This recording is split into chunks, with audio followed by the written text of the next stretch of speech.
مگر آپ بیٹھے صحابہ سے کہنے لگے کاش اس کی خبر کوئی میرے پاس لے کے نہ آتا اور اس پر حد لگنے کی راہ ہموار نہ کرتا، کاش کوئی اس پہ پردہ ڈال دیتا اور جو کچھ کیا تھا وہ چھپا رہ جاتا، جسے صحابہ سے کہہ رہے تھے۔ تو آپ کا یہ فرمانا محض کلمات نہیں تھے، یہ تربیت تھی، ایک اخلاق دے رہے تھے، ایک سیرت سے سیرت منتقل ہو رہی تھی، سیرتیں بنا رہے تھے۔ اور یہ جو آقا علیہ السلام کی خوبی ہے جس کا ذکر یہ سیدنا علی شیر خدا نے کیا، صحیح بخاری کی حدیث ہے، صحیح بخاری، حضرت عطا بن یسار روایت کرتے ہیں کہ میں حضور علیہ السلام کے صحابی عبداللہ بن عمرو بن العاص سے ملا اور ان سے پوچھا مجھے حضور علیہ السلام کی سیرت طیبہ اور آپ کے اخلاق عالیہ کا کوئی گوشہ تورات میں سے بتائیں کہ آپ کا ذکر جو پہلی کتابوں میں آیا ہے تو تورات میں حضور کے اخلاق و سیرت کا ذکر کیا تھا، کچھ حصہ اس میں سے بتائیں۔ یہ صحیح بخاری کی روایت دے رہا ہوں۔ انہوں نے یہ لفظ استعمال کیے جو مولا علی شیر خدا فرما رہے ہیں، فرمایا لیس بفظ ولا غلیظ ولا سخاب فی الاسواق ولا یعفو بالسیئۃ السیئۃ ولکن یعفو ویغفر۔ یہ تورات میں آیا تھا، یہ موسیٰ علیہ السلام پہ اتری تھی کہ جو نبی آخر الزمان آئیں گے ان کا مزاج اور طبیعت ایسی ہوگی کہ اس میں کوئی ترشی نہیں ہوگی، سختی نہیں ہوگی، ان کی زبان میں بھی نرمی ہوگی، ان کے دل بھی نرمی والا ہوگا، ان کی آواز میں بھی نرمی ہوگی، بلند آواز سے شور نہیں مچائیں گے، ہر برائی کرنے والے کا بدلہ بھلائی سے دیں گے بلکہ معافی اور درگزر سے دیں گے۔ فرمایا تورات میں موسیٰ علیہ السلام پر اترنے والی کتاب میں آقا علیہ السلام کی سیرت طیبہ کا یہ نقشہ تورات میں بھی بیان کیا گیا ہے۔ اور روایت ابو صالح میں ہے جس کو امام دارمی نے اپنی سنن میں بیان کیا، حضرت کعب الاحبار بیان کرتے ہیں نجدہ مکتوبا محمد رسول اللہ لا فظ ولا غلیظ۔ کعب الاحبار وہ اہل کتاب میں سے تھے، ایمان لائے، جلیل القدر تابعی بنے۔ انہوں نے روایت کیا کہ ہم خود تورات کی جب تلاوت کرتے تھے تو تلاوت تورات میں یہ پڑھتے تھے، جب یہودی تھے پڑھتے تھے کہ محمد رسول اللہ جو آئیں گے ان کی وہ نہ تند خو ہوں گے نہ سخت دل ہوں گے، نہ ان کے مزاج میں سختی ہوگی نہ ان کے کلام میں سختی ہوگی۔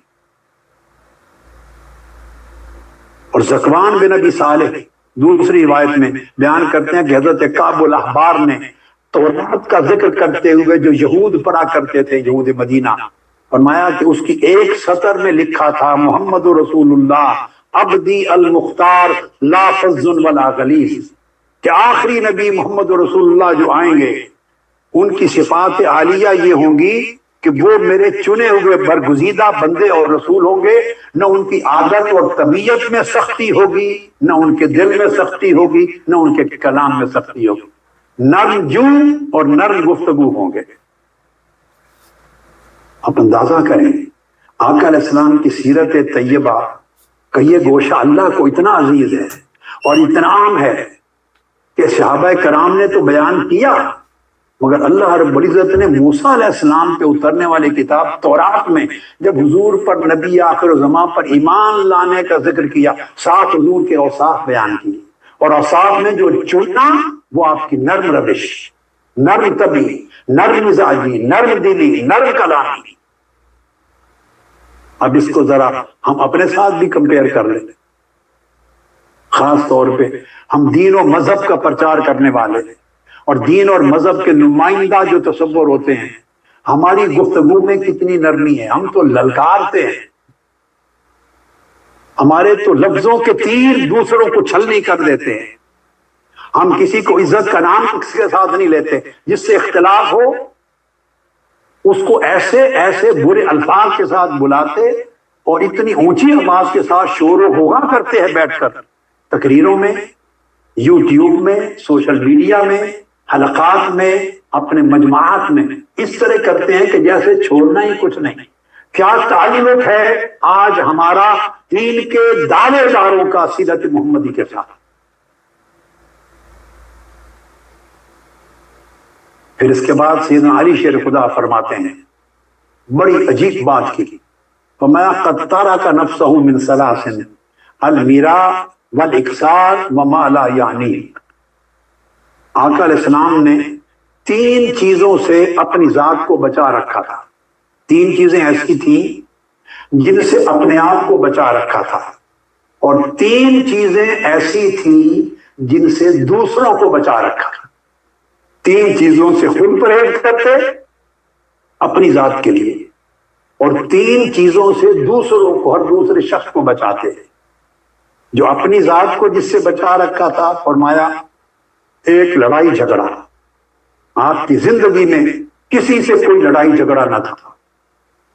ایک شخص مکی اور مدنی زندگی کے 63 برس میں نہیں ملتا جس سے آقا علیہ السلام کی کبھی لڑائی ہوئی، تلخ کلامی ہوئی ہو، کبھی جھگڑا ہوا. ایک بھرپور انسانی بشری زندگی گزاری. خامد بھی تھے، ازواج مطہرات تھی، اولاد کے باپ بھی تھے، کسی کے رشتہ دار بھی تھے، کسی کے پڑوسی بھی تھے، تجارت بھی کی، معاملات بھی کیے، واز بھی کیا، بھرپور زندگی گزاری، مگر 63 برس میں کسی سے لڑائی نہیں. اس سے اپنی ذات کو بچا رکھا تھا. اور لڑائی سے مراد کسی سے بحث و تکرار نہیں کرتے تھے اور کیل و کال نہیں کرتے تھے. یعنی کسی سے کلام ہوا تو کلام میں جھگڑا نہیں ہوا، بحث و تکرار تو میں نہیں ہوگی. اور دوسری چیز جس سے اپنے آپ کو بچا رکھا تھا وہ کثرت مال، دولت سمیٹنا، یعنی دنیا کا حرص، طمع اور لالچ اور دنیاوی مفادات کے پیچھے جانا. اس سے اپنی زندگی کو بچا رکھا تھا. بے نیاز تھے، بے نیاز تھے. فقیری میں امیری تھی،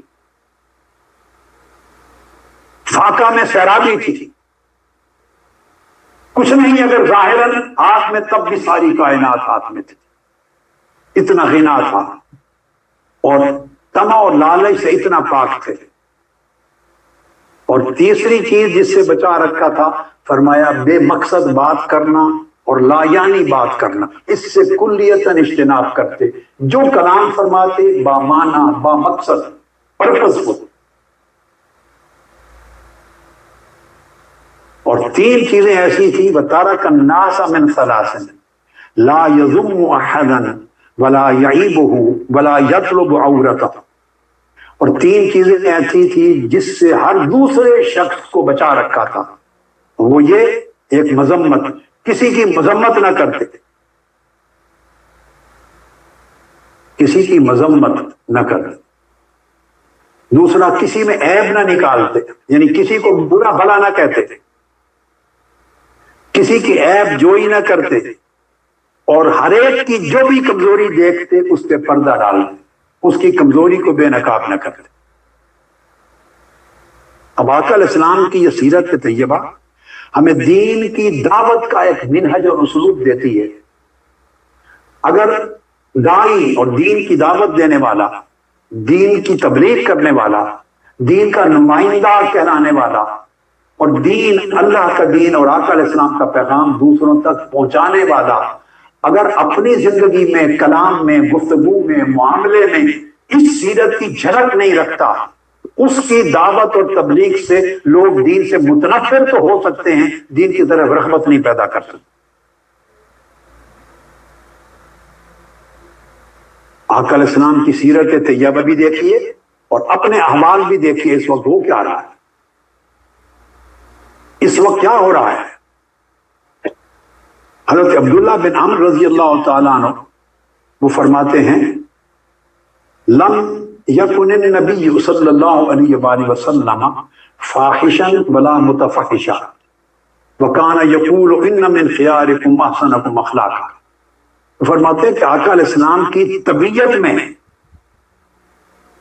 سخت یا بری بات کہنا طبیعت میں ہی نہیں تھی، اور طبیعت میں بد کلامی، سخت کلامی نہیں تھی. اور ہمیشہ ہر ایک کو یہ کہتے کہ تم میں سے بہترین شخص وہ ہے جس کے اخلاق بہترین ہے. اور آقا علیہ السلام نے فرمایا، ان مکارم الاخلاق من اعمال الجنہ. اچھے اخلاق یہ جنت کے اعمال میں سے، جس کے اخلاق اچھے دیکھو سمجھو جنتی ہے. تو لوگوں کو جنت کی راہ دکھانے والے اگر خود بد اخلاق ہوں گے تو آپ کس کھاتے میں ٹھہرائیں گے؟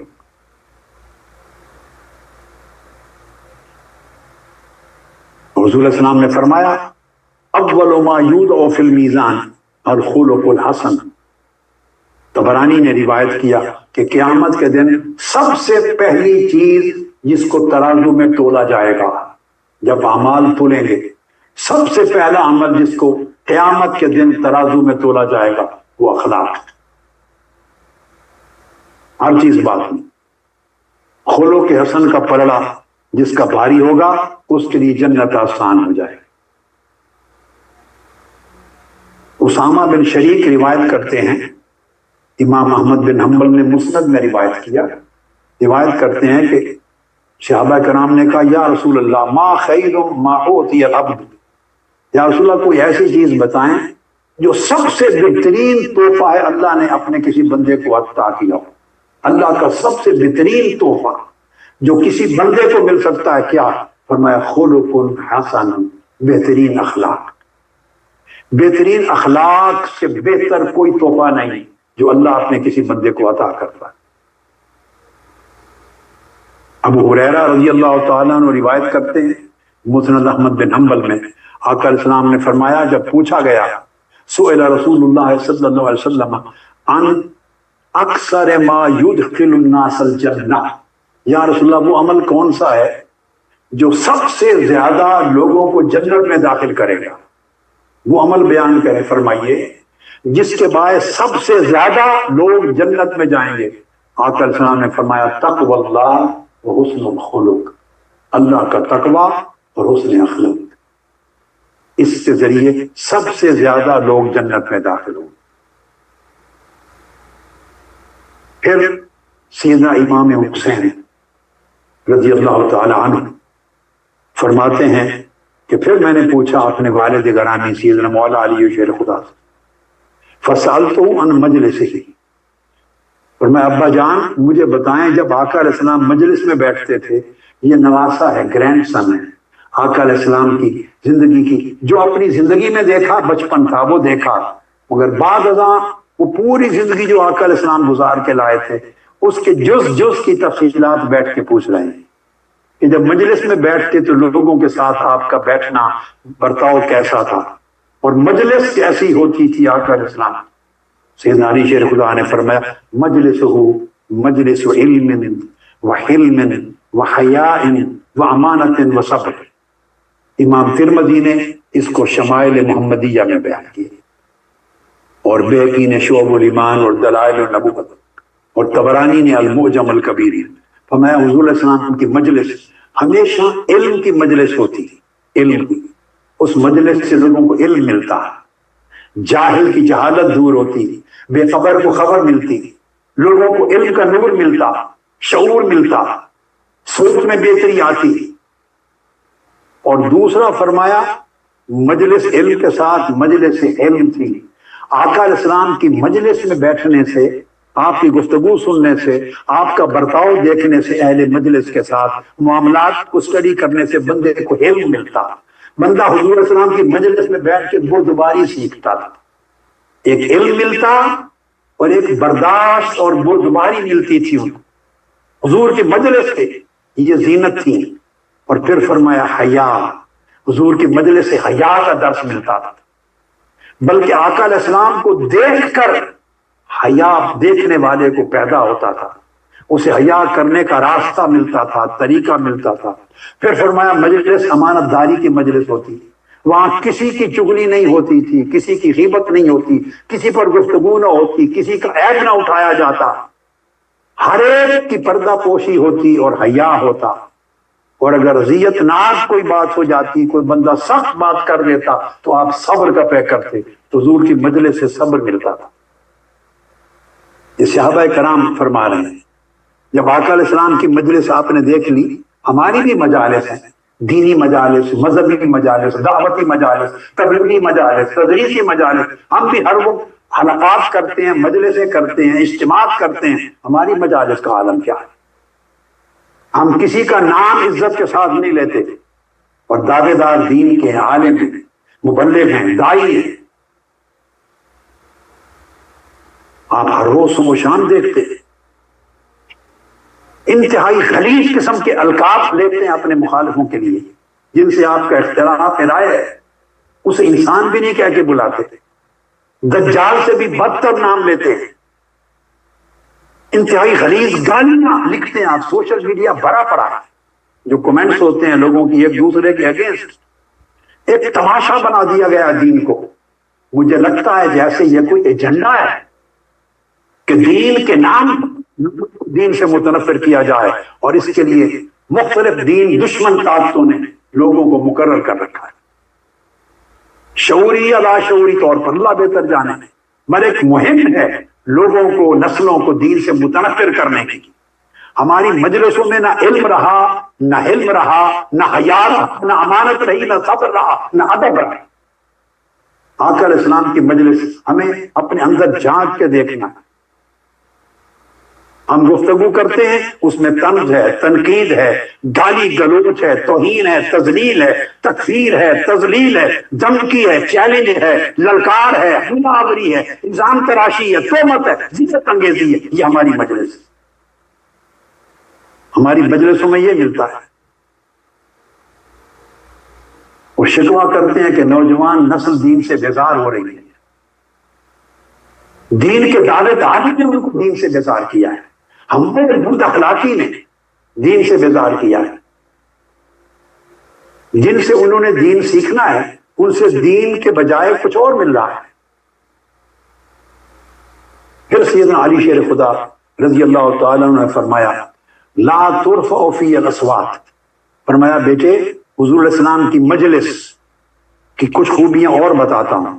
فرمایا لا ترفع فی الاصوات ولا تؤمن فی الحرم ولا تصنع فلا تعتق، اور میں آپ کی مجلس میں آواز بلند نہیں ہوتی تھی، کسی کی عزت اور حرمت پر کوئی داغ اور دھبا نہیں لگایا جاتا تھا، اور کسی کی کمزوری کو اچھالا نہیں جاتا تھا، اور کسی کی عیب اور برائی کو بے نقاب بے پردہ نہیں کیا جاتا۔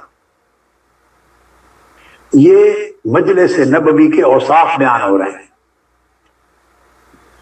اس کے برعکس ہم اپنی مجالس میں دوسروں کی عزت پامال کرتے ہیں، دوسروں کی کمزوریوں خطاؤں کو اچھالتے ہیں۔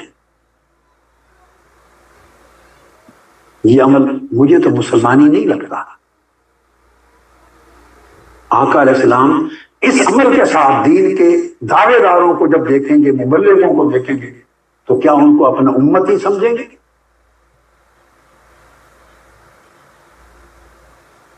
پھر سیدنا امام علی مقام امام حسین علیہ السلام فرماتے ہیں کہ میں نے اپنے بابا جان سے سیدنا علی شیر خدا سے مزید پوچھا تو انہوں نے فرمایا وَيُؤَلِّفُهُمْ وَلَا يُفَرِّقُهُمْ وَيُكْرِمُ كَرِيمَ كُلِّ قَوْمٍ وَيُوَلِّيهِ عَلَيْهِمْ۔ یہ بھی امام ترمذی نے روایت کیا۔ فرمایا کہ آقا علیہ السلام کی سیرت طیبہ کا ایک پہلو یہ بھی تھا کہ آقا علیہ السلام لوگوں کے درمیان الفت پیدا کرتے تھے، باہمی محبت پیدا کرتے، ان کو جوڑتے تھے، پھوڑتے نہیں تھے، ان کو گروہوں میں تقسیم نہیں کرتے تھے، انہیں ایک دوسرے سے متنفر نہیں کرتے تھے۔ کسی قوم، طبقے یا مسلک یا کسی گروہ کا، قبیلے کا کوئی آدمی عزت والا بڑا ہوتا اس کی توقیر کرتے تاکہ اس کے قبیلے والے یا گروہ والے یا فالوور ان کی دل شکنی نہ ہو، اور اگر کوئی اسلام قبول کر لیتا اسی کو ان کا سربراہ مقرر کر دیتے تھے۔ یہ عالم تھا آقا علیہ السلام کے اخلاق کا، اور یہ آپ کا عملی نمونہ تھا۔ پھر حضور علیہ السلام کی سیرت طیبہ کا اگلا ایک نمایاں پہلو یہ تھا کہ آپ نے فرمایا کان النبی صلی اللہ علیہ وسلم اذا لقی الرجل فرآ فی وجهه البشر صافحه، اگر آقا علیہ السلام سے کوئی شخص ملتا اور اس کے چہرے پر کشادگی دیکھتے، خوشی اور فرح دیکھتے، چہرے پر ملائمت دیکھتے، نرمی، کشادگی، راحت دیکھتے، تو آقا علیہ السلام اتنا خوش ہوتے کہ اس کا ہاتھ پکڑ لیتے، اس کا بازو تھام لیتے، اور الفاظ آئے ہیں فرآ فی وجہہ بشرا اخذ بیدہ، جس کے چہرے پر ملائمت، کشادگی، مسرت، مسکراہٹ، نرمی دیکھتے آ کر اس کا ہاتھ پکڑ لیتے پیار کے ساتھ.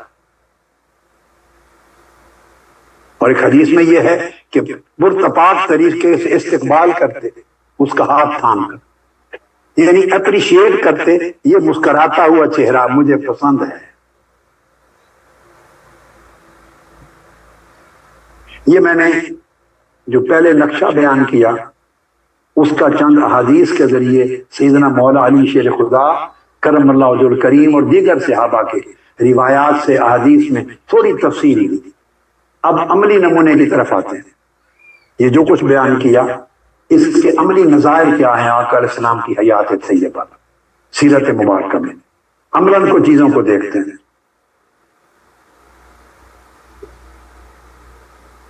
انس بن مالک رضی اللہ تعالیٰ عنہ روایت کرتے ہیں، اور یہ حدیث صحیح بخاری میں ہے، صحیح مسلم میں ہے،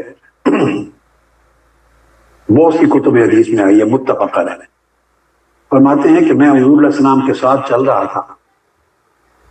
اس واقعہ کو کئی طریق سے روایت کیا گیا ہے. مسجد سے فارغ ہوئے تو چل رہا تھا سین مسجد میں، اور ایک بار واقعہ پیش آیا باہر سفر میں آقا علیہ السلام کے ساتھ چل رہا. حضور علیہ السلام کے جسم اثر پر موٹے کناروں والی ایک نجرانی چادر تھی. نجران کی بنی ہوئی چادر اوڑے ہوئے تھے اور اس کے کنارے موٹے تھے، یعنی کھردرے تھے، سخت. ایک عربی آ گیا گاؤں سے، ایک بدو، اس نے آتے ہی ابھی بات نہیں کی، زور سے آقا علیہ السلام کی چادر کو پکڑا اور اس کو پکڑ کے زور سے کھینچا. اتنا زور سے کھینچا کہ اس چادر کی رگڑ سے آقا علیہ السلام کی گردن مبارک پر سرخ نشان لگ گیا. تکلیف ہو گئی. فرماتے ہم نے اپنی آنکھوں سے اس کی رگڑ کا سرخ نشان آقا علیہ السلام کی گردن مبارک پہ دیکھا، اور کھینچ کر پھر وہ شخص کہتا ہے قال مرلی من مال اللہ الذی عندک. چادر کھینچ کر گردن پہ زخم نما کیفیت کر کے تو پھر وہ کہتا ہے کہ آپ کے پاس جو اللہ کا دیا ہوا مال ہے اس میں سے مجھے حصہ آتا تھا. اللہ کے دیا ہوا مال میں سے مجھے حصہ آتا تھا. اب حضرت ابو ہریرہ رضی اللہ تعالیٰ عنہ کی روایت میں مزید لفظ آئے ہیں. اس کے لفظ ہیں فحمر رقبتہ، آپ کی گردن سرخ ہو گئی اس رگڑ سے. فقال یا محمد یا محمد احمل لی علی بعیری ہذین فانک لا تحمل من مالک ولا من مال ابیک. کھینچ کر گردن سے تو کہنے لگا کہ اے محمد صلی اللہ علیہ وآلہ وسلم، میرے یہ 2 اونٹ ہیں، میں حاجت مند ہوں، میرا قبیلہ بھوکا ہے، قبیلے میں میرے خاندان میں بھوک کا مشکل ہے، 2 اونٹ لایا ہوں، ان کو غلے سے، کھجوروں سے، غلے سے بھر دو، اور مجھے جو کچھ دیں گے آپ اپنے مال سے نہیں دے رہے، نہ اپنے باپ کے مال سے دے رہے ہیں، یہ اللہ کے مال سے دیں گے جو اللہ نے آپ کو دے رکھا. ساتھ یہ باز جا رہا ہے، یہ خطاب کر رہا ہے. پہلے چادر سے گردن کو زخمی کر دیا، مبارک گردن کو، اور پھر کلمات یہ آقا علیہ السلام نے اس کی طرف مڑ کر دیکھا فالتفت الیہ فضحک، اس کی طرف اس طرح دیکھا اور مسکرا پڑے. مسکرا کر اس سے پوچھا، ایک اور حدیث میں کہ آقا علیہ السلام نے پوچھا کہ مال تو میں آپ کو دے رہا ہوں اور مال اللہ کا ہے، نہ میرا ہے نہ میرے باپ کا ہے.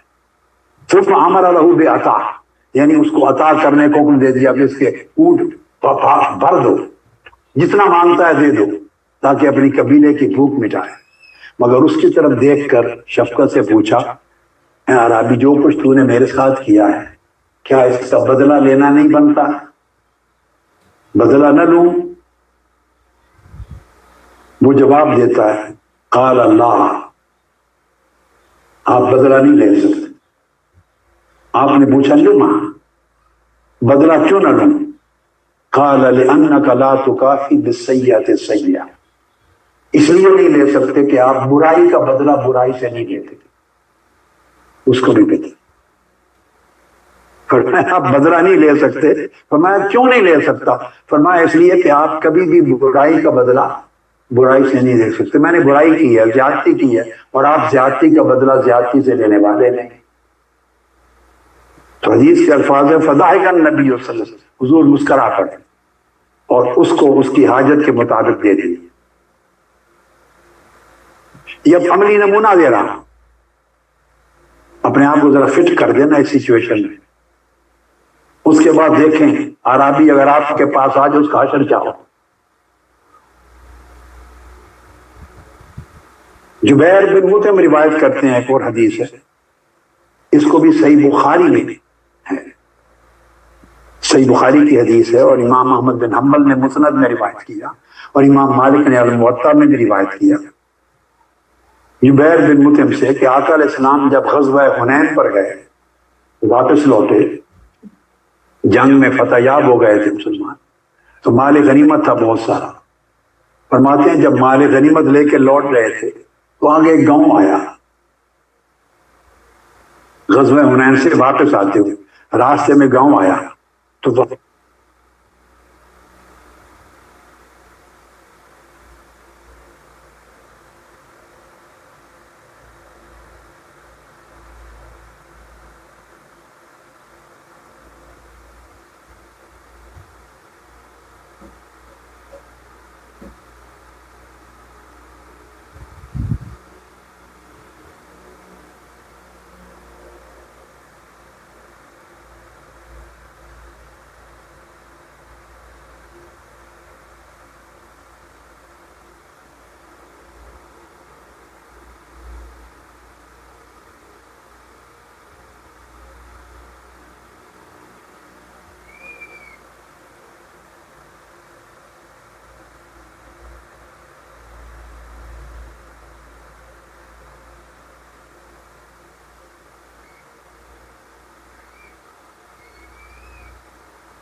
people like this.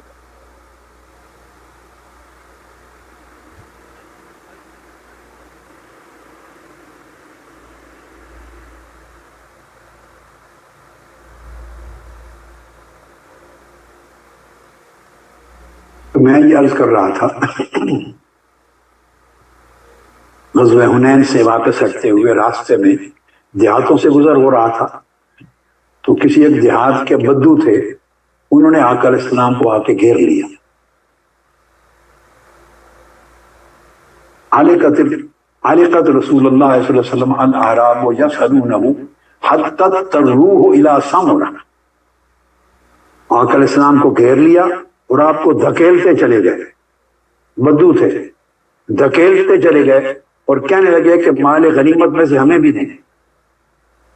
اب آپ اندازہ کریں، حدیث کے الفاظ ہیں، یہ وہ لوگ نہیں ہیں جو جنگ لڑ کے آ رہے ہیں جن کا حق ہے مال غنیمت، وہ مجاہدین صحابہ نہیں ہیں، وہ تو آقا علیہ السلام کے ساتھ آ رہے ہیں. یہ تو رستے سے گزر رہے ہیں، ایک گاؤں ہے وہاں کے بدو، انہوں نے دیکھا کہ فتح ہو گئی ہے اور مال غنیمت آ رہا. آقا علیہ السلام کو گھیر لیا اور دھکیل کے ایک کانٹے دار درخت کے پاس جا کے چھوڑا، دھکیل کے لے گئے ایک کانٹے دار درخت میں، وہاں آپ کی کملی مبارک کر گئی، پھنس گئی. وہ کہتے ہیں کہ ہمیں مال غنیمت میں سے دے. اب اللہ بہتر جانے وہ مسلمان بھی تھے یا نہیں تھے، اغلباً وہ بھی مسلمان نہیں ہوئے لوگ. مسلمان ہوتے تو وہ آپ کے لشکر میں شامل ہوتے. یہ گمان غالب ہے، حدیث پاک میں ٹیکسٹ میں ایسی کوئی چیز درج نہیں. اور مسلمان ہوتے تو یہ حشر نہ کرتے. دھکیل دھکیل کے ایک کانٹے دار درخت میں جا کے پہنچا دیا، آپ کی کملی مبارک پھنس گئی.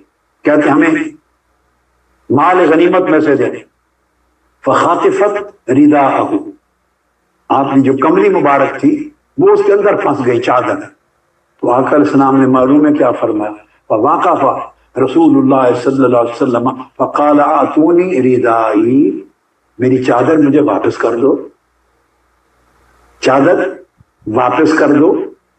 فلو کان عدد هذه العداء نعما لقسمته بینکم ثم لا تجدونی بخیلا ولا کذوبا ولا جبانا. فرمایا اللہ کی عزت کی قسم، میرے پاس جتنا بھی مال ہوگا، خواہ وہ ان درختوں کے پتوں کے برابر اور ٹہنیوں کے برابر بھی مال ہوگا، تم حاجت مندوں میں سارا تم میں تقسیم کر دیں، اور ہرگز تم مجھے نہ بخیل کنجوس پاؤ گے، نہ وعدہ خلافی کرنے والا پاؤ گے، نہ بزدل پاؤ گے. چادر میری واپس دو، جتنا مال تمہاری ضرورت کا سب دے دے. آقا علیہ السلام نے عطا کر دی، اور ان سے یہ بھی نہیں فرمایا کہ یہ ایسا سلوک میرے ساتھ کیوں کی.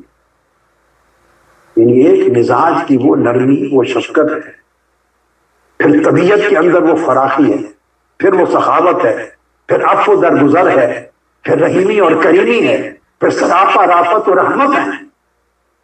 وہ دیکھ رہے ہیں کہ ان لوگوں کو سمجھ نہیں، دیکھو کتنا عذر قبول کر رہے ہیں، ان کو شعور نہیں کہ میں کون ہوں، انہیں سمجھ ہی نہیں کہ میرا مقام و مرتبہ کیا ہے، لہذا ان سے ایکسپیکٹ کیا کریں کہ وہ کیسا سلوک کرے. ان کے نزدیک تو میں ایک شخص ہوں، جنگ جیت کے آ رہا ہوں، میرے پاس مال ہے، ان کو مال کی ضرورت ہے، اور یہی ان کی عادت ہے، جس سے لیتے ہیں مرتے بھی ہیں، چھینتے بھی، چھینا جھپٹی کرنے والے لوگ. یہ جانتے ہوئے کہ چھینا جھپٹی کرنے والے لوگ ہیں، آقا علیہ السلام نے اپنی طبیعت میں ان کی طبیعتوں کی کتنی اسپیس پیدا کی، کتنا ایڈجسٹ کیا. ہمارا اکثر بیشتر گھروں میں میاں بیوی کا جھگڑا ہوتا ہے، ایک ڈپریشن کا مریض ہے، پوری زندگی ریئلائز ہی نہیں کرتے کہ ڈپریشن کا مریض، مار پیٹ کرتے ہیں، گالی گلوچ کرتے ہیں، گھروں کے گھر ٹوٹ جاتے ہیں، رشتے ٹوٹ جاتے ہیں، ہلاکتیں ہو جاتی ہیں. ہم ریئلائز نہیں کرتے کہ دوسری کی مجبوری کیا ہے، ممکن ہے اس کو سمجھ نہیں ہے، وہ بیمار ہے، اس کو نیگیٹیوٹی ہے اس کی سوچ میں، وہ صحیح سمت میں سوچ ہی نہیں سکتا. مانگنے کا انداز کسی کا خراب ہے، بات کرنے کا انداز خراب ہے. ہم اس کو یہ کنسیشن نہیں دیتے کہ اس کے پاس تعلیم نہیں، شعور نہیں، آداب نہیں ہے، مینر نہیں ہے. چلو اس طرح ڈیل کر رہا ہے، مگر میرے پاس تو مینرز ہیں تو میں اس طرح ڈیل کروں. آقا علیہ السلام نے یہ سیرت طیبہ دکھائی ہے. وَإِذَا خَاطَبَهُمُ الْجَاهِلُونَ قَالُوا سَلَامًا. پھر حدیث میں آتا ہے، ابو ہریرہ رضی اللہ تعالیٰ عنہ روایت کرتے ہیں کہ ایک اعرابی آیا آقا علیہ السلام کی بارگاہ میں، مسجد نبوی میں بیٹھے ہیں، اور آ کے مانگا میری ضرورت ہے دے دو. ارد گرد گاؤں تھے، شہر مدینہ کے اعراب تھے، بدو رہتے تھے، حاجت مند تھے، بھوک تھی، افلاس تھا. آ کے مدد مانگی، آقا علیہ السلام اس کو گھر لے گئے، جو کچھ اس نے مانگا جو گھر میں تھا عطا کر دیا.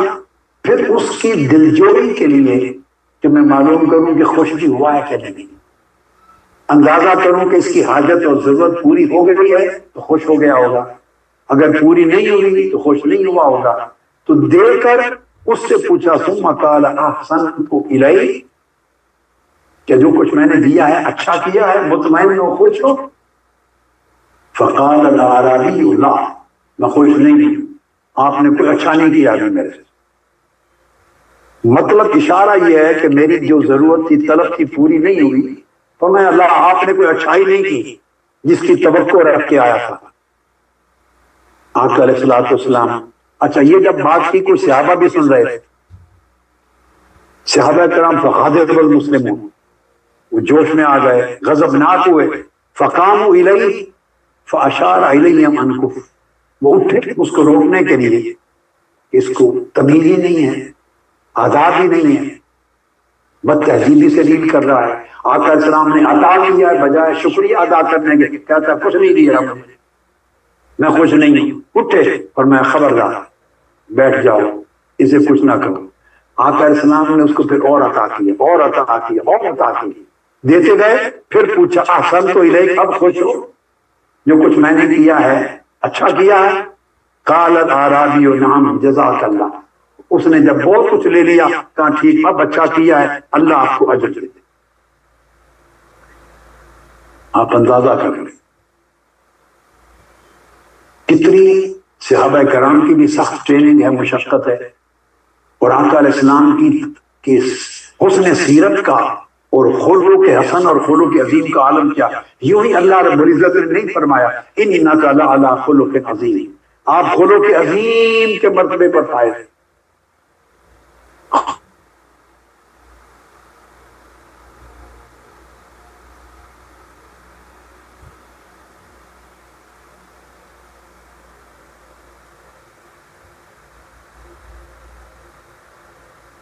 انسان عدل اور اعتدال کرتا ہے، عدل کرتا ہے، جسٹس سے کام لیتا ہے۔ خلق کے کریم میں اگر کوئی زیادتی کر دے تو اس کو معاف کر دیا جاتا ہے، انتقام نہیں لیا جاتا۔ یہ خلق کے کریم ہے، کریموں کا، سخی بڑے لوگوں کا خلق ہے۔ کرتے احسان کے ساتھ لاد دیتے، احسان بھی کرتے ہیں۔ والکاظمین الغیظ والعافین عن الناس واللہ یحب المحسنین، غصہ پی جاتے ہیں پھر معاف بھی کر دیتے ہیں پھر احسان بھی کرتے ہیں، اور اللہ احسان کرنے والوں کو چاہتا ہے، محبت کرتا ہے، خلق عظیم کا درجہ تھا۔ یعنی ایک اور شخص آتا ہے، وہ بھی اعرابی ہے، بدو، صحیح بخاری میں ہے، صحیح مسلم میں ہے، متفق علیہ، آقا علیہ السلام کی بارگاہ میں مسجد نبوی میں آتا ہے، کوئی اس نے بات پوچھنی تھی، پوچھ لی، مسجد ہی میں ہے، مسجد میں، مسجد نبوی کے اندر ایک کنارے میں کھڑے ہو کے پیشاب کر، جب فبال فی طائفۃ المسجد، مسجد کے کونے میں پیشاب کر دیے، فزاجرہ الناس، لوگ اس کی طرف دوڑے، انہوں نے ان کو منع کیا، فنہاہم النبی صلی اللہ علیہ وآلہ وسلم، آقا علیہ السلام نے ان کو روک دیا، خبردار ابھی وہ پیشاب کر رہا ہے، اس کو مت روکو۔ اس کا مطلب یہ ہے کہ اگر اس کا پیشاب رک گیا تکلیف ہو جائے گی، اس کو کر لینے جانا۔ اپنے سامنے اس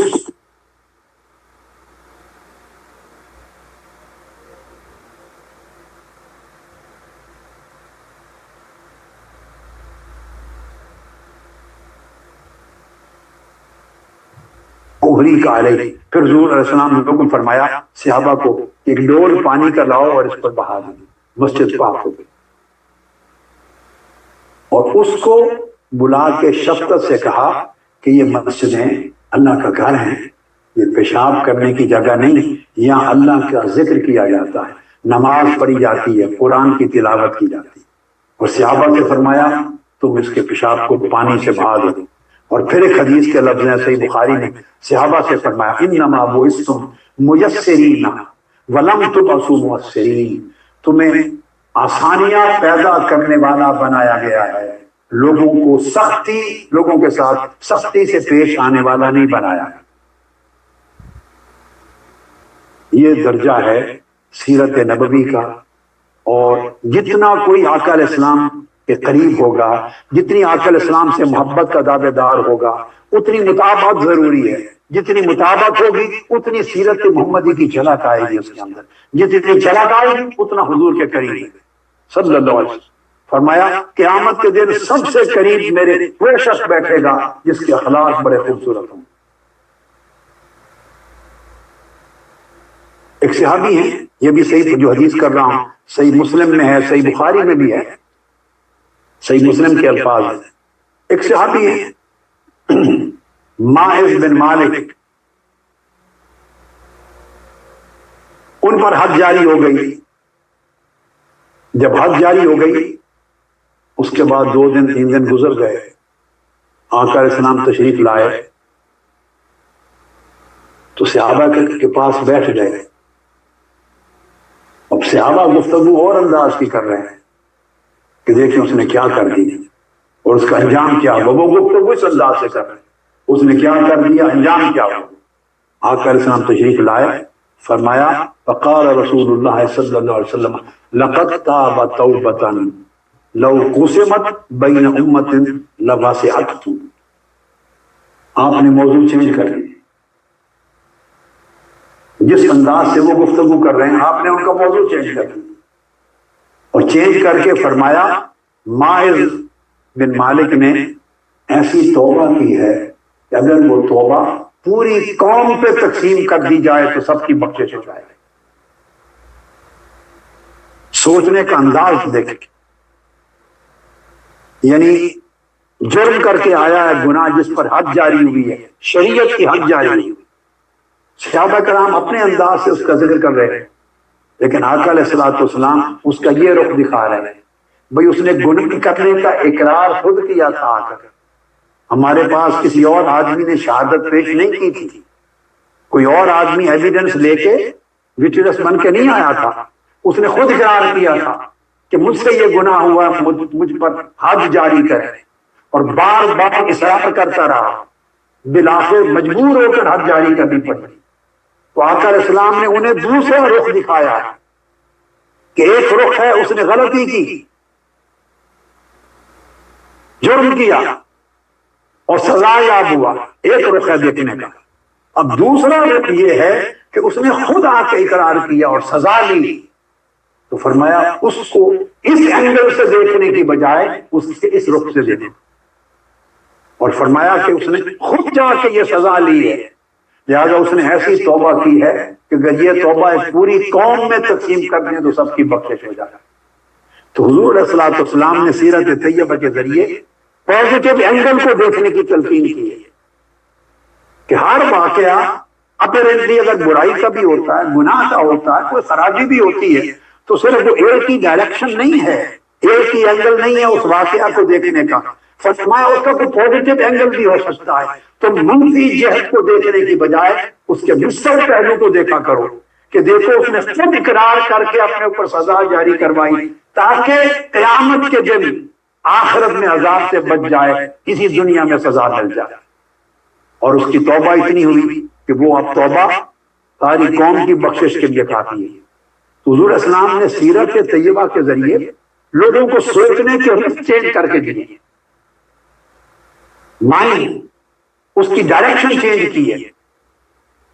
صرف دین نہیں دیا, مذہب نہیں دیا, احکام نہیں دیے, فقط شرائع نہیں دی, صرف آداب نہیں دیے, بلکہ آقا علیہ السلام نے ایسے سیرت پاک کے ذریعے شعور دیا کہ نیگیٹو سائڈ کو دیکھنے کی بجائے پازیٹیو سائڈ کو دیکھنے کی عادت پیدا ہو انسانوں کو.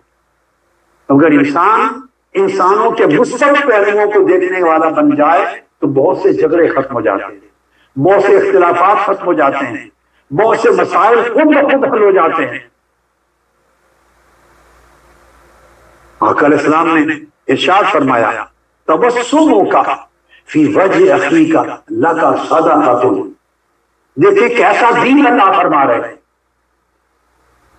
یہ صرف پوجا پاٹ کا دین نہیں ہے, صرف رسم و رواج کا دین نہیں ہے, صرف عبادات کا دین نہیں ہے, مناسک کا دین نہیں ہے. ہم نے پورا دین صرف چند رسوم اور رواجات پر محدود کر لیا ہے, مخصوص اعمال کے اندر بند کر دیا ہے, اور اس دین کا کوئی تعلق ہماری روزمرہ کی زندگی کے ساتھ باقی نہیں رہا, ہماری سوچوں کے ساتھ باقی نہیں رہا, ہماری گفتگو کے ساتھ تعلق نہیں رہا, ہمارے معاملات کے ساتھ دین کا تعلق نہیں رہا. ہم نے دین کو اپنی اصل زندگی سے نکال دیا ہے اور عبادتوں کے چند خانوں میں اس کو محدود کر دیا ہے, چند مراسم میں محدود کر دیا ہے. آقا علیہ السلام ہم یہ سمجھتے ہیں کہ زکوٰۃ دی, صدقہ دیا, خیرات دی تو یہی صدقہ ہے. بہت لوگ ایسے ہیں جو آج کل مہنگائی کا زمانہ ہے خاص طور پہ, وہ اس پوزیشن میں نہیں کہ کسی کو مالی مدد کر سکے, ان کا اپنا گزر اوقات نہیں ہوتا, تو وہ صدقہ دینے اور خیرات کرنے کا جو عمل ہے اس کی خیر سے محروم ہو جائیں گے. تو آپ نے دین ایسا نہیں دیا کہ کوئی محروم ہو. فرمایا جو کچھ بھی نہ دے سکے, کسی کو کچھ بھی نہ دے سکے, وہ اپنے بھائی کے سامنے مسکراتا ہوا چہرہ لے آئے, چہرے پہ مسکراہٹ لانا بھی صدقہ ہے. کچھ بھی نہ دے سکے, مسکراہٹ میں تو پیسے نہیں لگتے, چہرے پر مسکراہٹ لے آؤ, اس مسکراہٹ سے مل لو دوسرے کو، فرمایا اس سے بھی صدقہ ہو جائے۔ اور طبیعت آقا علیہ السلام نے اپنی سیرت طیبہ کے ذریعے ایسی دی جس سے علماء کے لیے، وعظاء کے لیے، خطباء کے لیے، اور دین کے مبلغوں کے لیے، اور داعی جو لوگ ہیں ان کے لیے، اور دین کے طلباء کے لیے ایک سبق دیا کہ طبیعت کیسی ہو۔ ہم نے دین کا پورا تصور روکھا سوکھا بنا کے رکھ دیا، خوش روکھا سوکھا بنا کے رکھ دیا۔ اب یہاں ایک حدیث بتاتا ہوں جس نے مسند احمد بن حنبل میں اور ترمذی میں اور صحیح ابن حبان میں آئی ہے۔ جابر بن سمرہ روایت کرتے ہیں کہ میں جالست النبی صلی اللہ علیہ وسلم اکثر من 100 مرہ، ایک صحابی کہتے ہیں کہ میں 100 سے زیادہ مرتبہ آقا علیہ السلام کی مجلس میں بیٹھا ہوں۔ مجھے شرف ملا کہ 100 سے زیادہ ٹائم میں آقا علیہ السلام کی مجلس میں صحبت میں بیٹھا۔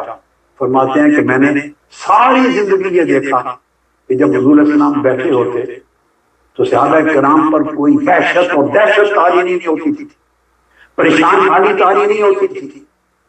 ایسا نہیں ہے کہ اس قسم کا طاری ہو جائے کہ سانس لینا مشکل ہو جائے، دشوار ہو جائے بیٹھنا، نہیں۔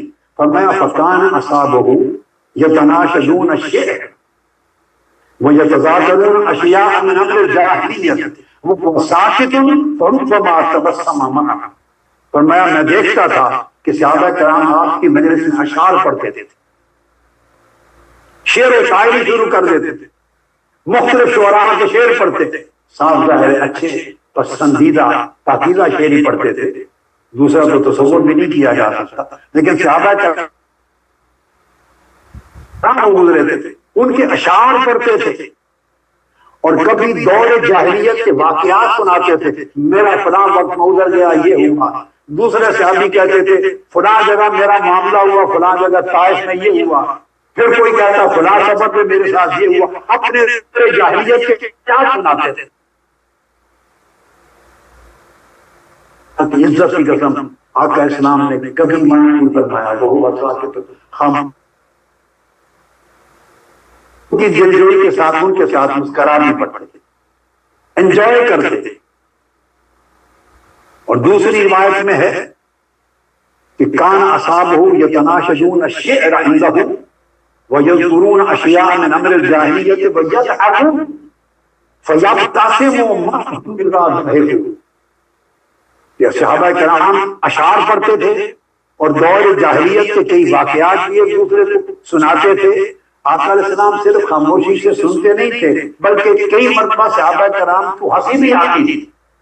ایک واقعہ سن کے صحابہ کرام ہنستے بھی تھے، آقا علیہ السلام بھی جب وہ ہنستے ان کے ساتھ تبسم فرماتے تھے، یعنی ان کے ساتھ شریک رہتے اس پوری مجلس میں، ان کی خوشی جس چیز میں فیل کرتے آقا علیہ السلام وہی عمل کرتے، وہ انجوائے کر رہے ہیں اشعار کو تبسم فرماتے تھے، واقعہ سے ہنس رہے ہیں آقا تبسم فرماتے تھے، کیا کہانی لگاتے تھے، کیونکہ آپ نے فرمایا آقا علیہ السلام سے زیادہ تبسم کرنے والا میں نے کوئی شخص دنیا میں نہیں دیکھا۔ ہر وقت تبسم آقا کے چہرے پر۔ اس لیے یہ طبیعت کی وہ نرمی ہے جس کا ذکر میں نے کیا۔ حضور السلام نے فرمایا ان اللہ یحب الرفق فی الامر کلہ، صحیح بخاری میں ہے کہ آپ تعلیم دیتے تھے کہ ہر معاملے میں اللہ پاک نرمی کو پسند کرتا ہے، ہر معاملے میں جس کی طبیعت میں نرمی ہے وہ پسند کرتا ہے۔ اب غور کرنا چاہیے، ہم خاص طور پہ جو لوگ دین کا لباس ہو رہے ہوئے ہیں، مشائخ ہیں، پیران کرام ہیں، علماء کرام ہیں، خطباء ہیں، واعظین ہیں، اسکالر ہیں، اسپیکر ہیں، دین کے اساتذہ ہیں، طلباء ہیں، جو جس کیپیسٹی میں دین کا نمائندہ تصور ہوتا ہے وہ سوچے سیرت محمدی کی روشنی میں اپنی سیرت کا جائزہ لے، اپنے مزاج کا جائزہ لے، اپنی طبیعت کا جائزہ لے، لوگوں کے ساتھ برتاؤ کا جائزہ لے، اور دیکھ کر اس کی مجلس میں لوگ بیٹھے ہوئے کمفرٹیبل فیل کرتے ہیں یا نہیں، یعنی آپ ان کے کمفرٹ زون میں آتے ہیں کہ نہیں، یا ڈسکمفرٹ فیل کرتے ہیں، آپ کے بیٹھے ہوئے ان پر وحشت طاری ہوتی ہے یا ریلیکس فیل کرتے ہیں، جو لے کے آیا تھا وہ بھی ختم ہو جاتا ہے یا نہیں۔ تو طبیعت وہ سیرت محمدی کے مطابق ہے کہ جو آدمی بوجھ دل کے ساتھ آئے تو اس کا بوجھ آپ کی مجلس میں بیٹھ کے اتر جائے۔ اور اس غریب کو پہلے پریشان ہے، آپ کے مجلس میں بیٹھ کے ایک روح کا جب پڑ جائے، مصیبت میں پھنس جائے، وہ کون سی سیرت ہے، یہ کون سی روحانیت، یہ کون سا اخلاق ہے، یہ کون سی دین کی تعلیم؟ ہم نے کبھی آقا علیہ السلام کی سیرت طیبہ کی عورت کو پلٹ کر نہیں دیکھا۔ حضور علیہ السلام نے فرمایا من یحرم الرزق یحرم الخیر، جس شخص کو نرمی سے محروم کر دیا گیا وہ سمجھے کہ ساری خیر سے محروم ہو گئے، ساری خیر ناری طبیعت کے اندر ہے۔ پھر ایک حدیث میں ہے، امام احمد بن حنبل نے مسند میں روایت کی، فرمایا الا اخبرکم بمن یحرم علی النار اور بمن تحرم علیہ النار علی کل قریب حین سعد۔ آپ نے صحابہ کرام سے فرمایا کیا میں تمہیں یہ نہ بتاؤں کہ کس شخص پر دوزخ کی آگ کو حرام کر دیا گیا ہے؟ کون وہ لوگ ہیں جن پر دوزخ کی آگ حرام کر دی گئی ہے؟ فرمایا وہ لوگ جو خوش اخلاقی کے باعث لوگوں کی طبیعتوں کے قریب کر رہے ہیں، لوگ انہیں اپنا بڑا قریب فیل کرتے ہیں، بہت قریب، خوش اخلاقی اور نرم طبی کے باعث، اور جن کی طبیعت میں نرمی ہے اور برتاؤ میں بڑی آسانی ہے، لوگ اس کے ساتھ ڈیل کرنا بڑا ایزی سمجھتے ہیں، ریلیکس فیل کرتے ہیں، ایسے لوگ وہ ہیں ان پر اللہ نے دوزخ کی آگ کو حرام کر دیا۔ دیکھیے کہ سیرت محمدی میں کتنا فوکس کیا جا رہا ہے اس چیز۔ حدیث میں ہے، یہ بھی متفق علیہ ہے بخاری مسلم میں، کہ جنازہ گزرا، جنازہ آقا علیہ السلام جب جنازہ گزرتا تو کھڑے ہو جاتے، قیام فرماتا، آپ کھڑے ہو گئے۔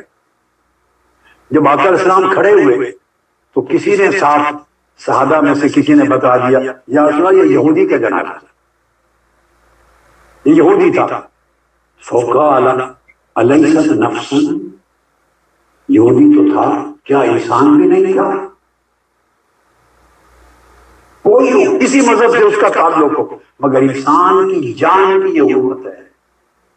یہ دعوت، یہ تعلیم دی آقا علیہ السلام نے امت کو، اور یہ ہے آقا علیہ السلام کی سیرت، یہ آقا علیہ السلام کا دین۔ آپ نے خود ارشاد فرمایا، یہ بھی صحیح بخاری اور مسلم میں ہے، کہ کئی مرتبہ میرا دل چاہتا ہے کہ نماز میں لمبی قرات کروں، اللہ کے حضور کھڑا ہوں، قرات کروں، قرآن مجید زیادہ پڑھوں، پڑھنا چاہتا ہوں، اچانک پیچھے سے مسجد میں کسی بچے کے رونے کی آواز آ جائے۔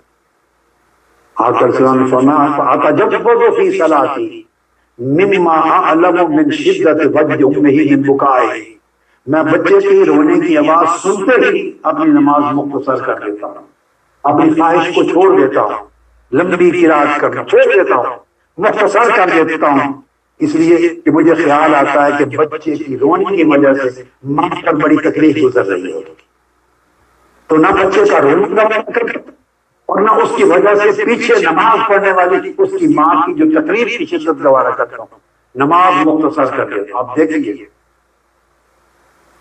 ایسی صورت میں ہم تو وظائف بھی نہیں چھوڑتے، جو نفلی وظائف ہیں، دوسرے کو ہوتی رہے تکلیف، کوئی روتا رہے، پریشان ہوتا رہے، ہم نفلی وظائف نہیں چھوڑتے۔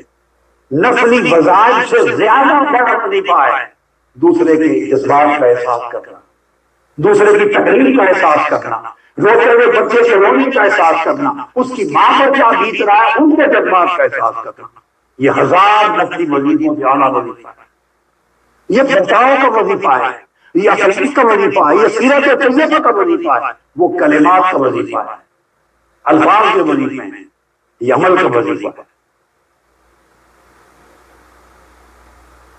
حضرت ابو سعید، یہ تو ایک عام عمل بیان کیا، ابو سعید خدری رضی اللہ تعالیٰ عنہ فرماتے ہیں کہ میں خود موجود تھا ایک نماز میں خود موجود تھا، فجر کی نماز تھی، پیچھے بچے کے رونے کی آواز آ گئی، فخفت والسلام، آقا علیہ السلام نماز کو مختصر کر دیا، ہر جتنی قرات کرنے کا معمول تھا وہ ترک کر کم کر دی۔ آپ سے پوچھا گیا یا رسول اللہ آج آپ نے نماز بڑی مختصر کر دی ہے، کیا وجہ ہے؟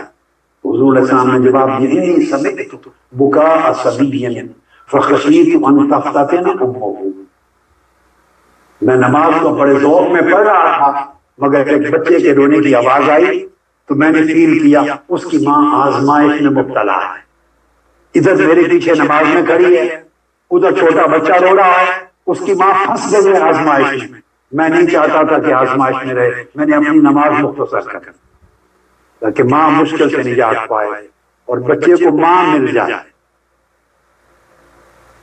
یہ اینگل ہے، سوچ کا ہے، یعنی سوچ تبدیل کرنے کی ضرورت ہے۔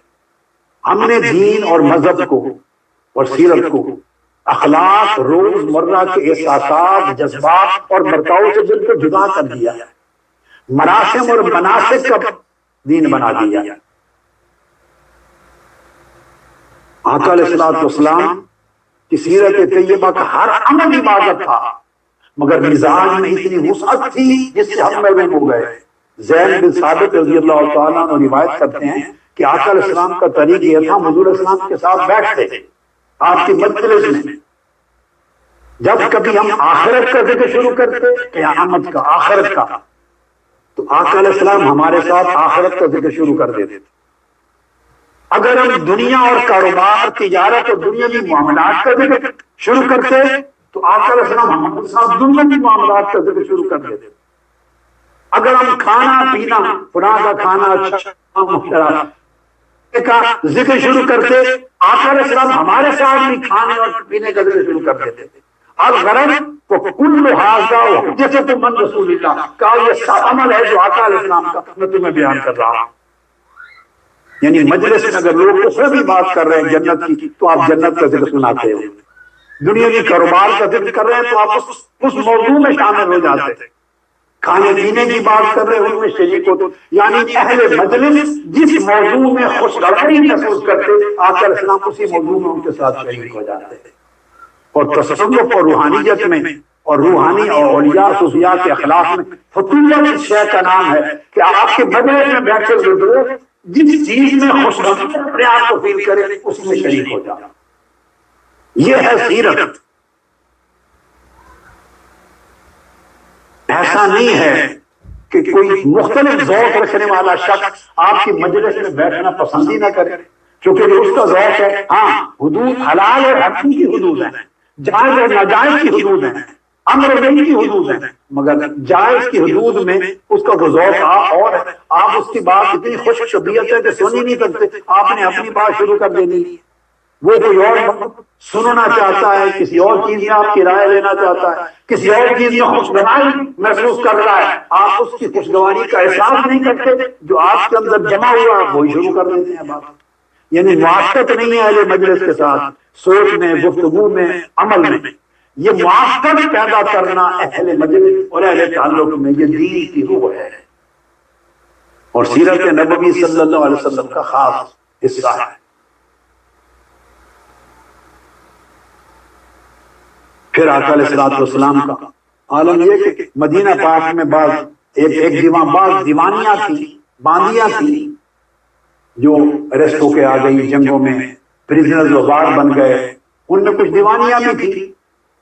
تو وہ جب کبھی، چونکہ ان کا کوئی دیکھ بھال کرنے والا نہیں ہوتا تھا، تو جس دیوانی کو ضرورت پڑتی وہ آ کے آقا علیہ السلام کا ہاتھ پکڑ لیتی، فتن تالے تو بہی ہے شاہ، جہاں چاہتی پکڑ کے لے جاتی اور جو کہتی آپ اس کے کام کاج کر دیتے۔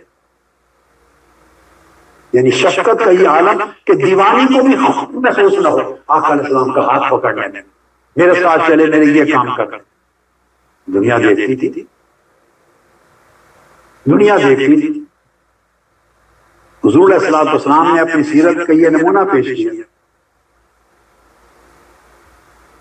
پھر آگے چلیے، پھر جہاں رشتے ہیں، یہ سیرت کا حصہ ہے، جہاں رشتے ہیں، تعلقات ہیں، اس کا کتنا خیال رکھتے آقا علیہ الصلوۃ والسلام، اور اسی خیال سے ہمیں سیرت عطا کی کہ خونی رشتے ہوں یا دیگر قریبی رشتے ہوں، پڑوسی ہوں، غریبی رشتے ہوں، ان کا کس طرح خیال رکھا جاتا ہے۔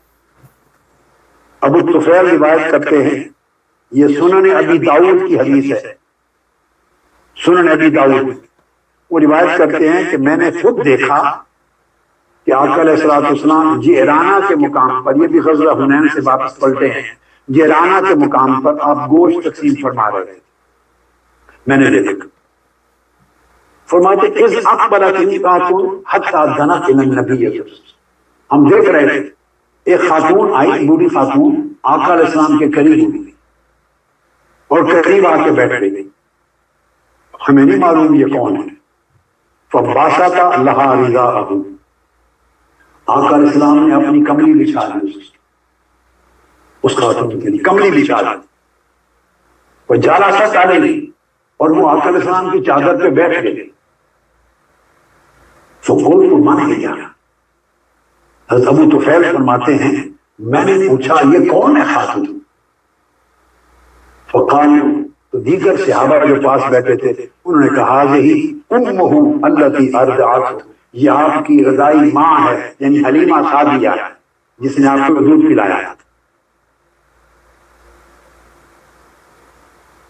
اور یہ فتح مکہ کے بعد کا واقعہ ہے. اندازہ کرنے عمر کیا ہو گئی ہو.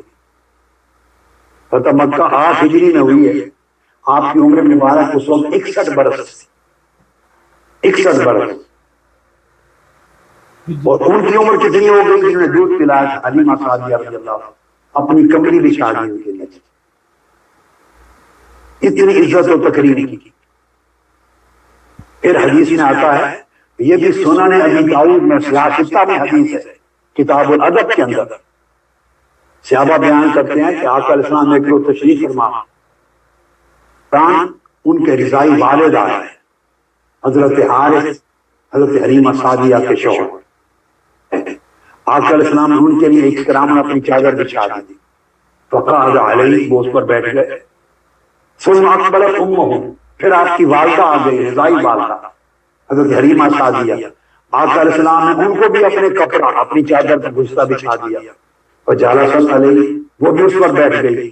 ثم اقبل اخوک من الرضاع، پھر آپ کا رضائی بھائی آیا جس نے جو ان کا بیٹا تھا آقا علیہ السلام کے ساتھ مل کے دودھ. وقام له رسول اللہ فاجلسه، پھر چادر نہیں بچی تھی اس کے لیے آقا علیہ السلام کھڑے ہو گئے، کھڑے ہو کے اپنے سامنے بٹھا دی. پھر ان سے گفتگو کی. پھر حضرت حلیمہ سعدیہ میں ایک حدیث میں آتا ہے کہ وہ ان سے احوال آقا علیہ السلام نے پوچھے. یہ پہلے کا واقعہ ہے. حضرت خدیجہ الکبریٰ رضی اللہ تعالیٰ عنہا بھی حیات، شادی ہو چکی تھی. یہ اب اس سے پہلے کا واقعہ ہے. فرماتے ہیں کہ اس زمانے میں حضرت خدیجہ الکبریٰ رضی اللہ تعالیٰ عنہا کی حیات میں ابھی ہجرت نہیں فرمائی تھی. تو حضرت حلیمہ سعدیہ آئیں، آپ ان کے حال احوال پوچھتے رہے. انہوں نے بتایا بڑی افلاس ہے، حالات اس طرح کے ہیں. آقا علیہ السلام نے ان کو رخصت کرتے ہوئے 40 بکریاں اور اونٹ لاد کے غلے کر دیا. ایک ملاقات 40 بکریاں اور غلے کا اونٹ لاد کر دیا. اور ایک جلیل القدر تابعی روایت کرتے ہیں کہ آقا علیہ السلام ہم بیٹھے تھے، صحابہ کہتے ہیں ہم بیٹھے تھے، خاتون آئی. فلما دخلت علیہ قال امی امی وعمد الى ردائه فبسطه لها وقعدت علیہ. ایک خاتون آئی، آقا علیہ السلام دیکھتے ہی اٹھے، فرمایا میری ماں، میری امی جان، میری امی جان. پھر اپنی چادر بچھا دی، وہ چادر کے اوپر بیٹھ گئی. یہ تقریم تھی دوسروں کی، جنہیں دودھ پلانے والی والدہ کی تقریم، رشتوں کی تقریم. اور یہ تو والدہ کی بات ہے، والد کی بات ہے، بھائی کی. آگے سنی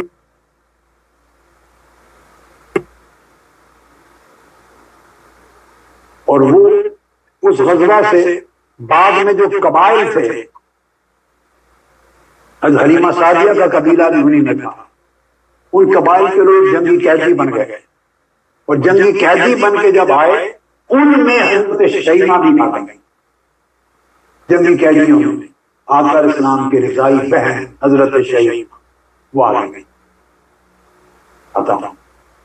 وہ اس قبیلے کے لوگ آقا علیہ السلام کی بارگاہ میں آ گئے. جو حوازن کا وفد، قبیلہ حوازن کا وفد آ گیا اور کہا کہ یا رسول اللہ ہمارے مال بھی یعنی جنگ کے نتیجے میں آپ کے لوگ لے آئے ہیں اور ہماری عورتیں بھی قیدی بن گئی ہیں. آقا علیہ السلام نے فرمایا چن لو کیا لینا ہے. انہوں نے کہا کہ ہماری جو قیدی عورتیں ہیں فیملیز واپس کر دیں. آقا علیہ السلام نے فرمایا ابھی حدیث ہے امام نسائی نے سنن کتاب الہبہ میں روایت کی، آپ نے فرمایا دیکھو جو تو میرے حصے میں یا قبیلہ بنو ہاشم کے حصے میں آئے ہیں وہ میں نے سارے آزاد کر دیے، تو تمہیں دے دیے جو میرے حصے میں ہیں اور بنو ہاشم کے حصے میں آزاد، مگر باقی سارے جنگی قیدی مختلف صحابہ جو لشکر میں تھے ان میں تقسیم ہو چکے ہیں، ان پر میں حکم نہیں چلا سکتا، ان کا رائٹ ہے، وہ تقسیم ہو چکے۔ انہوں نے کہا اب ہم کیا کریں؟ فرمایا میں تمہیں ایک طریقہ سکھاتا ہوں، آپ دیکھیے کیا کمال ہے آقا علیہ السلام کی خلق کا، آپ کی شفقت کا، آپ کی عنایت کا، وسعت ظرفی کا کیا کمال ہے۔ فرمایا جو بنو ہاشم اور ہمارے حصے میں ہے سب آزاد، جو باقی سب صحابہ کے پاس ہیں ان کے لیے طریقہ یہ ہے کہ نماز ظہر جب ہم پڑھیں گے تو تم نماز ظہر کے بعد کھڑے ہو جانا، نماز ظہر جب میں پڑھاؤں گا کھڑے ہو جانا اور کھڑے ہو کے کہنا فقولوا انا نستعین برسول اللہ صلی اللہ علیہ وسلم علی المؤمنین فی نسائنا و ابنائنا۔ یہ سنن نسائی کی حدیث ہے جو بتا رہا ہوں، تم کھڑے ہو کے کہنا کہ ہم رسول پاک صلی اللہ علیہ وسلم سے مدد مانگتے ہیں، مدد مانگتے ہیں اپنی اولادوں اور اپنی فیملیز کے حوالے سے کہ آزاد کر دیا جائے۔ تم اس طرح پکارنا، سب کے سامنے کھڑے ہو جانا اور کہنا یا رسول اللہ ہم آپ کی مدد مانگتے ہیں، ہماری فیملیز کو آزاد کر دیا جائے۔ بس اس کے بعد دیکھتے ہیں کیا ہوگا۔ ان کو یہ بات سکھائی، پھر نماز پڑھی، نماز کے بعد وہ کھڑے ہو گئے، انہوں نے کہا یا رسول اللہ ہم آپ کی مدد مانگتے ہیں، ہماری فیملیز بچے بیویاں آزاد ہو جائیں۔ آقا علیہ السلام نے سب صحابہ کرام کے سامنے فرمایا میرے اور خاندان عبد المطلب کے حصے میں جتنے قیدی آئے ہیں سب آزاد کر دیے، میں نے آزاد کر دیے، وہ تمہارے ہو گئے لے جاؤ، مگر باقیوں پر میں حکم نہیں چلا رہا تھا۔ جب آقا علیہ السلام کا جملہ سنا مہاجرین کھڑے ہو گئے، عرض کیا یا رسول اللہ جو ہمارے حصے میں ہم بھی آپ کے صدقے آزاد کر دیں۔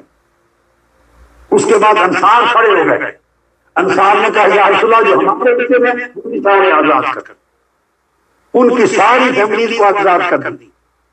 سل اب آگے دلچسپ حصہ ہے، سب کچھ ہو گیا۔ کئی عرب لوگ ایسے تھے جو فتح مکہ کے بعد داخل ہوئے تھے، بات تو سمجھ گیا نا۔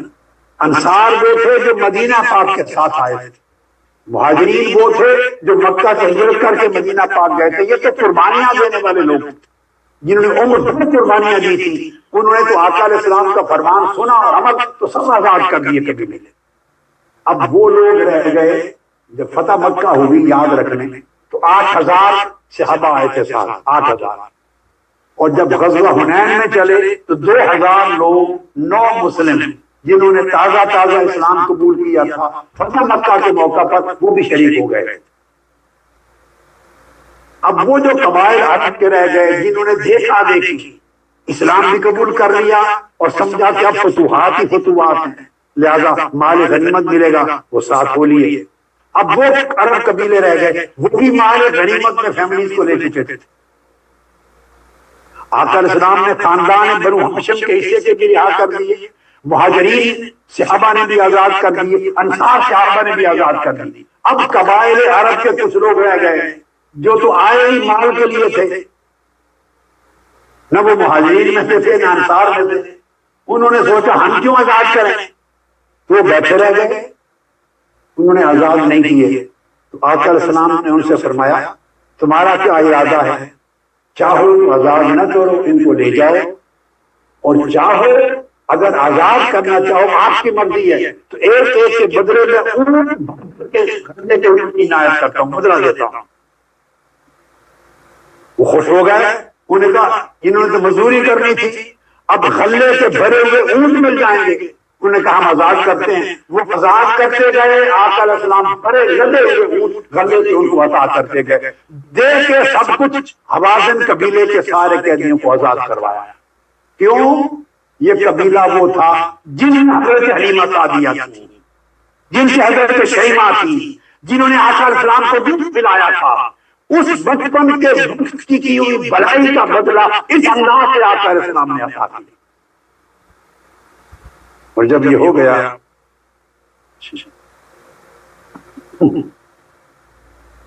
تو پھر اسی میں نے بتایا کہ حضرت شیمہ بھی تھی. جب آزاد کر دیے گئے سب قیدی تو حضرت شیمہ نے بعض صحابہ سے کہا میں حضور علیہ السلام کی بہن. وہ حیران ہو گئے, یہ حضور علیہ السلام کی بہن ہے, یہ کیا دعویٰ کر رہی ہے؟ اس نے کہا میں رضائی بہن ہوں, ہم نے مل کے دودھ پیا ہے. وہ آقا علیہ السلام کی بارگاہ میں لے آیا اور کہا یا رسول اللہ یہ ایک خاتون آئی ہے, یہ کہتی ہے میں حضور علیہ السلام کی بہن ہوں, مل کے دودھ پیا ہے. فرمایا شیمہ وہی بچپن میں آقا کو انگلی پکڑ کے کھلایا کرتی تھی, وہی پہاڑوں پر وادی میں لے جایا کرتی تھی, وہی چڑھایا کرتی تھی. فرمایا شیمہ آئی ہے, بلا لیا ان کو, فرمایا لے آؤ. آقا علیہ السلام نے اس کو دیکھا, جب دیکھا کہ یہ حوازن کے قیدیوں میں آج قیدی بن کے آئی ہے, فلما رآہا رحب بہا وبسط لہا رداء, اس کے لیے چادر بچھا دی, کچھ لوگ چادر بچھا دی, استقبال کیا. پوچھا شیمہ کیسے آئی ہو؟ عرض کیا یا رسول اللہ میں بھی جنگی قیدیوں میں ہوں. فزارفت عینا رسول اللہ, آقا علیہ السلام کی آنکھوں آنسوؤں سے بھر گئیں, آنکھیں آنسوؤں سے بھر گئیں, اور پھر آنسو گر پڑے حتی بلت لحیتہ دموعہ, آپ کی ریش مبارک آنسوؤں سے تر ہو گئی. آپ کو بچپن کا منظر یاد آ گیا.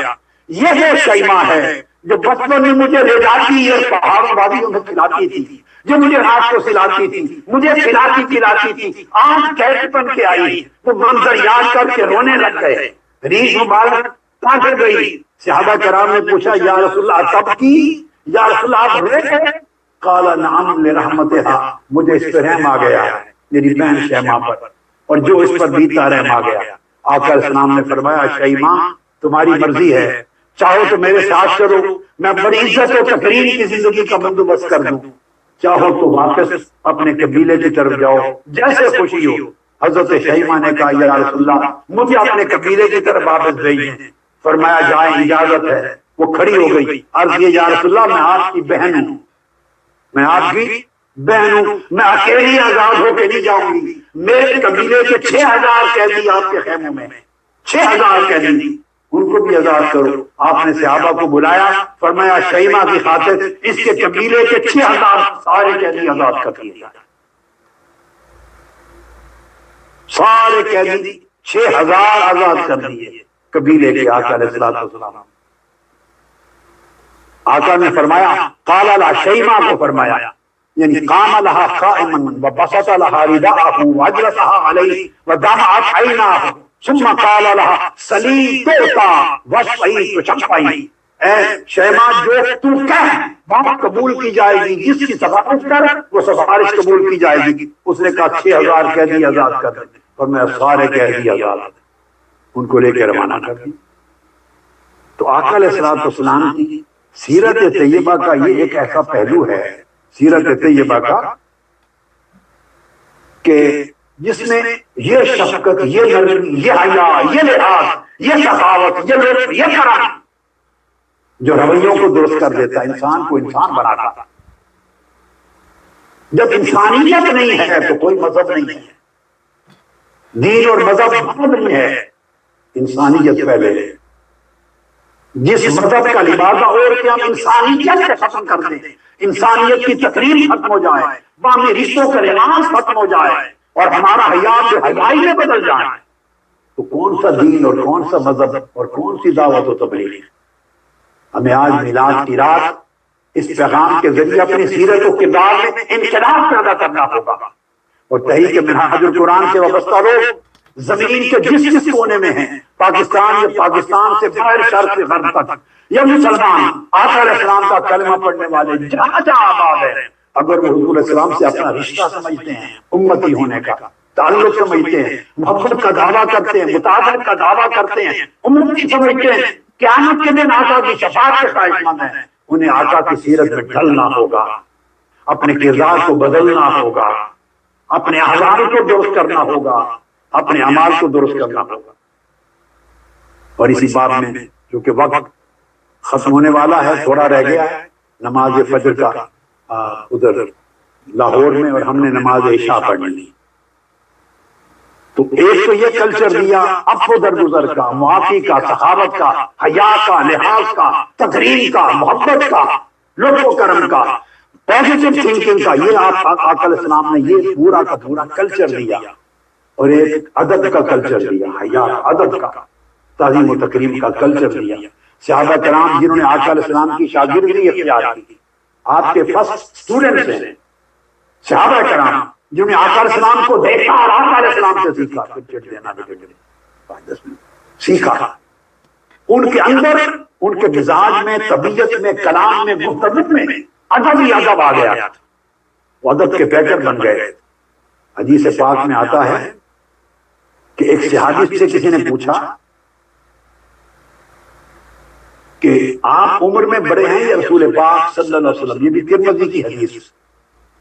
انہوں نے اندازہ کرنے جواب میں کہا وقال رسول اللہ اکبر منی وانا اقدم منہ فی المیلاد، فرمایا بڑے تو حضور ہی ہیں صلی اللہ علیہ وسلم، بس میں پیدا پہلے ہو گیا. اب دیکھیے آقا علیہ السلام نے کیا ادب کا شعور عطا کیا تھا کہ ان کے کلمات بھی ادب سے، تعظیم و تکریم سے بھرے. فرمایا بڑے آقا علیہ السلام ہی ہیں، وانا اقدم منہ فی المیلاد، میری تو پیدائش پہلے ہو گئی. اسی طرح دوسری حدیث بھی ترمذی میں ہے، حضور علیہ الصلوۃ والسلام کا جو بیان کیا وہ حضرت